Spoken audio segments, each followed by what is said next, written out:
Welcome back. Rob Port sitting in for the chairman, Scott Hennon. 855-200-1776 if you want to join the program. Going to talk with, we talked a little bit about this highway bill earlier in the program, and there's actually seeing some news reports. The Senator John Hoeven sent out a press release about a press conference he held jointly with Congressman Rick Berg about the highway bill. And we have on a critic of that bill, Marc Scribner. He's the Land Use and Transportation Policy Analyst at the Competitive Enterprise Institute. Mark, welcome to the program. Hi, Rob. Thanks for having me. Yeah, thanks for being on. Let me. You're critical of this bill. In fact, you point out that it's quote unquote paid for with 2 years of spending in the bill with 10 years of offsets. Now that math doesn't seem to add up to you, but I want to read you a quote. This is from the Forum of Fargo-Moorhead, reporting on a press conference just held by North Dakota Senator John Hoeven and, of course, North Dakota Congressman Rick Berg. And I quote from the article, Representative Rick Berg emphasized that the bill is fully paid for with existing funding sources and doesn't add to the national debt. And I also have a press release from Senator John Hoeven making the same claims.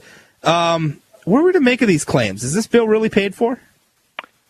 It's paid for on paper, and if you were to believe the CBO scoring of this, I think you would say the exact same things that the senator and congressman said in their statements. The problem is that it's completely divorced from fiscal reality. So how they paid for this, like you said, this pays for 27 months with 10 years of offsets. But the biggest single offsets, and there's a total of $18.8 billion over that 27 months, biggest single offset comes from amending the Employee Retirement Income Security Act, or ERISA, so that it reduces the amount that employers must contribute to private pensions. And the reasoning behind that is that if employers are contributing less, presumably there will be more taxable income and therefore more revenue coming into the Treasury. Now, that's called pension smoothing, and it's never really been done at the federal level before. Typically, this is a trick that pension managers and unions use at the municipal level. But the problem is that all over the country you've seen this trick tried before, and that revenue, that extra revenue they always claim is going to be there, never actually materializes. So it's a very, very risky pay for, and of the total $105 billion that this bill spends on transportation programs over the next 27 months, $9.4 billion comes of offsets comes from this pension smoothing. So that's about 9% of total spending, which is I think why people should be so upset, and I follow the history of transportation policy in the United States. Highway bills go all the way back in some form or another to 1916, and no one has ever tried anything this risky that makes up such a large percentage of spending. And not only that pension smoothing gimmick, they also drain what's known as the leaking underground storage tank trust fund of most of its money. They transfer taxes from on cigarette rolling machines into this. They were basically just looking for as much money as possible. And it's important to remember that these are all one-shot things. So when this highway bill runs out at the end of September 2014, they need to figure out how to find this money, and they're going to have that much more difficult of a time doing that. Well, how likely is it that some of these things are going to stay the way they are? Because we're talking about, paying for something over the course of 2 years over offsets that occur over the course of 10 years. Well, how do we know what Congress is going to do 8 years from now, that they're not going to reapportion some of this stuff long after this bill has run its course? I mean, isn't that a little bit of deception too? Because it always seems like they plan for spending cuts, and then a lot of those cuts don't eventually manifest themselves.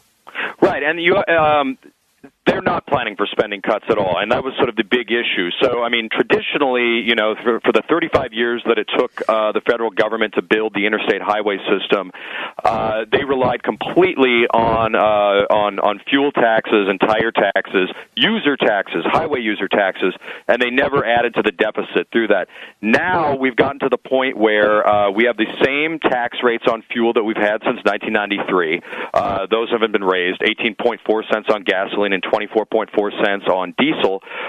So inflation has eroded about 40% of that, but we're also nearing the end of the interstate system's life cycle. So we need to actually reconstruct, not just merely resurface much of the interstate segments around the country. The problem is that Congress is determined to spend more money than they're bringing in.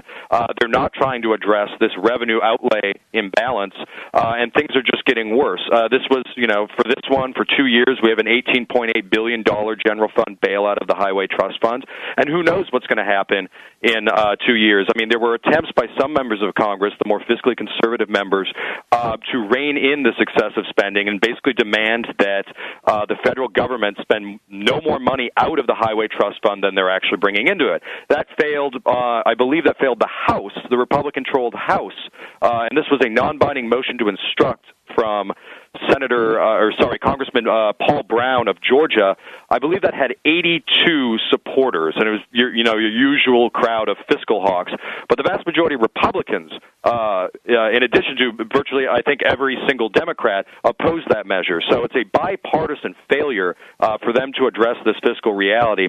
And like I said, things are only going to be that much worse 2 years from now when they need to do this all over again, and a lot of the one-shot revenues that they relied on aren't going to be there for them. So it's sort of terrifying to think where they're going to find this money in a couple of years. When Congress finds itself in a bind, they tend not to make the most rational decisions, and things tend to go south pretty quickly. You mentioned that we haven't raised our fuel taxes. We haven't raised those essentially what you describe as user fees, and I agree with that characterization. You said we haven't raised them since the early 90s. Do we need to raise those again? I support. I think there was a good case to be made for the federal government taking a leading role in constructing the interstate system. But the interstate system is not owned by the federal government; it's owned by the states, and I think the states are fully capable of, and in fact they have, since with the federal tax rate staying the same for almost 20 years now. States have been raising their gas taxes, but right now, I think a better way to go about it than raising fuel taxes is to start tolling some of these, especially in urban areas, some of these interstate segments where you have a serious congestion problem that you could also attempt to deal with by way of variable tolling. So I'm a strong supporter of tolling, a strong supporter of user fees. As it is, it's the highway users who benefit from the use. If you're not using the highway, you're benefiting to some degree, since everyone is eating or consuming something that comes off a truck from somewhere. But the vast majority of the benefits accrue to the users, and they're the ones who should be paying for it directly. But yeah, I'm strongly in favor of devolving this role to the states, and I think they could. The states are fully capable of doing this. They can experiment with different mechanisms for collecting this, but right now we have federal regulations that prohibit the tolling of interstates, or at least the vast majority of segments. So I think we need to remove some of these regulatory barriers, allow state departments of transportation to start taking the leading role.